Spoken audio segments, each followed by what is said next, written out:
तो आपका जनाधार पूरे देश भर में है और पूरा देश भर में आपका संगठन चलता है। क्या कहना है कि उत्तर प्रदेश में जो 80 लोकसभा की सीटें हैं, जिसमें 17 रिज़र्व सीटें, उसमें आप 1 सीट नगीना से चुनाव लड़ रहे करना चाहते हैं, वो अभी हम सड़क से नहीं कर पा रहे हैं क्योंकि सड़क के कानून सड़क पे नहीं बनते, कानून असेंबली में बनते हैं, पार्लियामेंट में बनते हैं, सदनों में बनते हैं। घोड़ी पे बैठने पे, मूछें रखने पे, मटकी छूने पे आज भी हत्याएं होती हैं।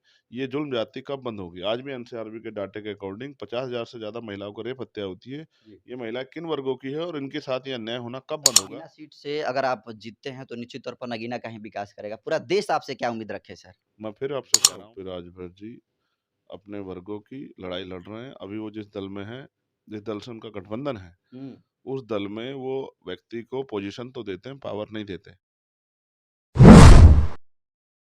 भीम आर्मी चीफ सह आजाद समाज पार्टी के राष्ट्रीय अध्यक्ष चंद्रशेखर आजाद भारत के सियासत में एक ऐसा नाम जिसके पास भले ही न तो एमएलए और न ही एमपी, लेकिन ताकत ऐसी कि इनके एक इशारों पर पूरे भारत में चक्का जाम हो जाता है। इनको लेकर लोगों में दीवानगी ऐसी है कि इनके एक कहे पर लोग अपनी जान तक दे सकते हैं। ये आधुनिक भारत के उभरते जो है जननायक हैं और यूथ आइकॉनिक लीडर के रूप में इन्हें रिप्रेजेंट किया जाता है। नगीना सीट से ये चुनाव लड़ रहे हैं, उत्तर प्रदेश के जो बिजनौर जिले में पड़ता है। और बात करेंगे चंद्रशेखर आजादी से। स्वागत करेंगे जय भीम के साथ सर। जय भीम भाई, आपका बहुत-बहुत। आप नगीना से चुनाव लड़ रहे हैं सर। जी, नगीना से, हाँ, नगीना से चुनाव लड़ रहे हैं। सर आपका जनाधार पूरे देश भर में है और पूरा देश भर में आपका संगठन चलता है। क्या कहना है कि उत्तर प्रदेश में जो 80 लोकसभा की सीटें हैं, जिसमें 17 रिज़र्व सीटें, उसमें आप 1 सीट नगीना से चुनाव लड़ रहे हैं। देखिए, पार्टी बड़ी होती है, कार्यकर्ता छोटा होता है, नेता भी छोटा होता है। हुँ, पार्टी के फैसलों का सम्मान करना पार्टी के ईमानदार, समर्पित, संघर्षशील कार्यकर्ताओं की ज़िम्मेदारी। पार्टी का फैसला है, यहाँ के जिले के लोगों ने लिख के दिया। ऊपर एक जिले के लोगों ने, कई जिलों के लोगों ने अपने-अपने यहाँ पे मुझे चुनाव लड़ने के लिए इनवाइट किया। हुँ, पार्टी ने सर्वे किया, सर्वे के आधार पे यहाँ 8 जिला पंचायत हमारे जीते। वो हुँ, तब जीते जब मैं यहाँ आया भी नहीं। लोगों ने विश्वास दिया, यहाँ की जनता को लोगों ने ठगा, तो पार्टी ने तय किया हुँ, सर्वे के आधार पे कि हमें ये चुनाव पे, इस सीट पे चुनाव लड़ना है। जिस दिन उन्होंने तय कर लिया, उस दिन उन्होंने मुझे बताया हुँ, कि उत्तर प्रदेश में हम नगीना लोकसभा सीट पे आपको लोकसभा का चुनाव लड़ाना चाहते हैं। हुँ, बिहार की टीम ने भी मुझसे अपील की थी, हुँ, सासाराम हुँ, और हाजीपुर के लिए। जी। उन्होंने भी दिया था, लेकिन पार्टी ने सर्वे करा के हुँ, जहाँ ज़्यादा बड़े पैमाने पे पार्टी ने अपनी बूथ कमेटियाँ, सेक्टर कमेटियाँ, विधानसभा कमेटियाँ हुँ, और भाईचारा संगठन तैयार कर लिया। उसके आधार पे पार्टी ने नगीना को मजबूत सीट माना। इसके आधार पे पार्टी ने फैसला किया कि हुँ, हमें नगीना लड़ना है। तो चंद्रशेखर आज़ाद पार्टी का एक ईमानदार कार्यकर्ता हुँ। होने के नाते पार्टी के फैसले के सम्मान के लिए मैं यहाँ चुनाव लड़ रहा हूँ। तो सर आज़ाद समाज पार्टी मतलब आप नगीना से तो लड़ रहे हैं। क्या कोई और जो है सीट है जहाँ से आपके कार्यकर्ता लड़ रहे हैं? 18 तारीख में हुँ, पार्टी की मीटिंग है, हुँ, कोर कमेटी की। जैसा मैंने कहा कि पार्टी के आदेशों का हमें पालन करना है, तो पार्टी जो भी तय करेगी, हुँ, जिन भी सीटों पे तय करेगी, नहीं तय करेगी, वो सब हमारे सामने आ जाएगा और फिर हुँ। उन पे हम लोग काम करेंगे। अच्छा विज़न क्या है सर? चुनाव को लेकर आपको विज़न क्या है? अगर आप जीतते हैं तो क्या काम करेंगे? देखिए, नगीना में तो बहुत कुछ काम करने के लिए है, हुँ, लेकिन विज़न तो हमारा भारतीय संविधान ही है कि भारतीय संविधान को पूर्ण रूप से लागू कराया जाए। हुँ, जब ये देश आज़ाद हुआ, तो हुँ, धन, धरती, राजपाट में बँटवारा नहीं हुआ। हुँ, 2 साल 11 महीने 18 दिन के बाद भारतीय संविधान बना। उस संविधान ने इस देश में हर व्यक्ति को सामाजिक, आर्थिक, राजनीतिक, धार्मिक आज़ादी दी। हुँ, अब उस आज़ादी को कुचलने का काम किया जा रहा है। हम संविधान के आधार पे देश को चलाना चाहते हैं। हुँ, तो जो संविधान है, वही हमारा जो है हुँ, विज़न है कि कोई किसी भी तरह की गैर-बराबरी जाति के आधार पे, धर्म के आधार पे, आर्थिक आधार पे ना हो समाज के अंदर, और सब लोग राजनीति में भी जिस तरह से धन-बल के आधार पे लोग आगे बढ़ रहे हैं, तो गरीब हुँ, के बेटों को भी आगे बढ़ने का मौका मिले। हुँ, जब वोट देने में पैसा नहीं लगता, तो चुनाव इतने महँगे क्यों हैं? क्यों चुनाव आयोग कहता है कि 30 लाख, 35 लाख, 70 लाख रुपए तक खर्च कर सकते हैं? इस देश में हुँ, कितने लोग क्या ऐसे हैं, जिनकी हैसियत है कि वो 70 लाख रुपए जुटा पाएँ? तो मैं मानता हूँ, ये जो तमाम तरह की गैर-बराबरी, इसको खत्म करके हुँ। मानवतावादी राज स्थापित करने के लिए, संविधान को पूर्ण रूप से लागू कराने के लिए राजनीतिक शक्ति की ज़रूरत है। जो हम स करना चाहते हैं, हुँ, वो अभी हम सड़क से नहीं कर पा रहे हैं क्योंकि सड़क के कानून सड़क पे नहीं बनते, कानून असेंबली में बनते हैं, पार्लियामेंट में बनते हैं, सदनों में बनते हैं।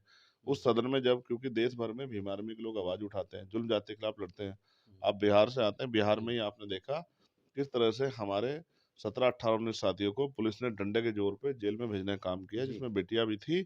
मैंने वहाँ के अधिकारियों से खूब लड़ाई लड़ी, खूब हुँ, संघर्ष किया, हमारे तमाम सीनियर नेता वहाँ गए। ये हुँ, बात मैं आपको इसलिए बता रहा हूँ कि जब भीम आर्मी के लोग जुल्म जाति के खिलाफ लड़ने जाते हैं, हुँ, अन्याय का विरोध करते हैं, आंदोलन करते हैं, तो पुलिस उन पे झूठे मुकदमे लगा के जिस तरह का चरित्र होता है सत्ता का, हुँ, उनको जेल में डालते हैं, कोई उनकी आवाज़ नहीं उठाता। अब भीम आर्मी आज़ाद समाज पार्टी अपनी राजनीतिक आवाज़ को बनाना चाहती है, हुँ, जिससे उन पे उनके ऊपर होने वाले जुल्म हुँ, और समाज पे होने वाले जुल्म और जो अधिकार हैं हमारे, हुँ, जैसे हम लोग जो टैक्स देते हैं वो उसका पैसा हमारे ऊपर क्यों नहीं लगता? हम हुँ, लोगों के जीवन में आज भी अच्छे मकान, खाने-पीने के लिए अच्छे खाद्य पदार्थ, हुँ, पीने के लिए साफ पानी और पहनने के लिए अच्छे कपड़ों की व्यवस्था भी देश भर में नहीं हुई। आज भी 80 करोड़ लोग सस्ते राशन पर डिपेंड हैं। हुँ, इनका आर्थिक सशक्तिकरण कैसे होगा?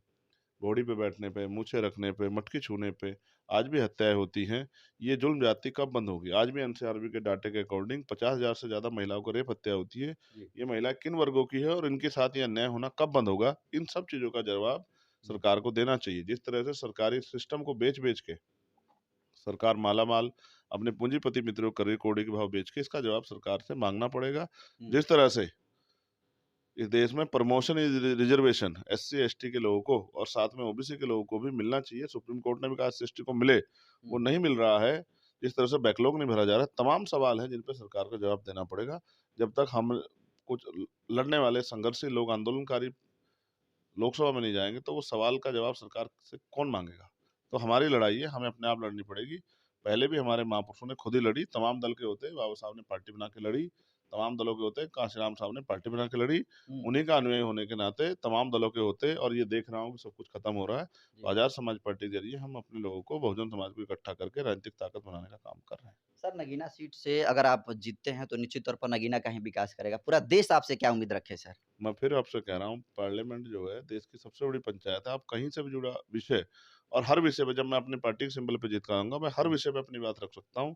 हुँ, कोई भी कानून बनेगा हुँ, या बनाने का प्रयास किया जाएगा, उस पे लोकसभा के मेंबर को अपना पक्ष रखने की अनुमति होती है। मैं अपना पक्ष रखूँगा। अगर हमारे विरोध में चाहे किसान हों, हुँ, चाहे मुस्लिम हों, चाहे वो दलित हों, चाहे वो आदिवासी हों, चाहे पिछड़े वर्ग के लोग हैं या हुँ, महिलाएँ हों, अगर किसी कोई भी कानून बनेगा तो उसपे हम क्या सोचते हैं, हमारी पार्टी क्या सोचती है, उसके पे हमें अपनी बात रखने का, चाहे विरोध करने का, समर्थन करने का मौका मिलेगा, तो हम अपने लोगों को संदेश दे पाएँगे कि इस देश में जो हो रहा है वो सही है। सरकार जो कानून बना रही है वो आपके लिए फ़ायदेमंद है या वो धोखा है।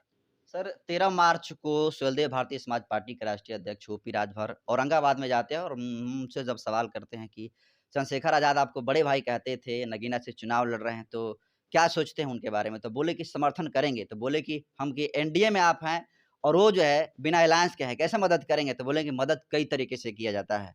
तो कैसे मदद करेंगे ओपी राजभर आपको? देखो, अब फिर राजभर जी अपने वर्गों की लड़ाई लड़ रहे हैं। अभी वो जिस दल में हैं, जिस दल से उनका गठबंधन है, हुँ, उस दल में वो व्यक्ति को पोजीशन तो देते हैं, पावर नहीं देते। पिछली बार भी उन्होंने वो मंत्री बन गए सर। हाँ, पिछली बार भी उन्होंने मंत्री पद छोड़ा था क्योंकि पोजीशन तो थी, हुँ, मंत्री पद तो था लेकिन पावर नहीं थी अपने लोगों की आवाज़ उठाने की। हुँ, इस बार हो सकता है उनको पावर भी मिले, मैं उनके लिए मंगल कामनाएँ करता हूँ। हुँ, पोजीशन के साथ-साथ पावर भी मिले और मैं क्योंकि मैं किसी का विरोध नहीं करता, हर हुँ। आदमी को अपने दल को किनके सहयोग से चलाना, कैसे चलाना, उनकी अनुमति भारतीय संविधान ने दी है। मैं उनके लिए मंगल कामना करता हूँ कि वो भी आगे बढ़ें और अपने वर्गों का हित करें।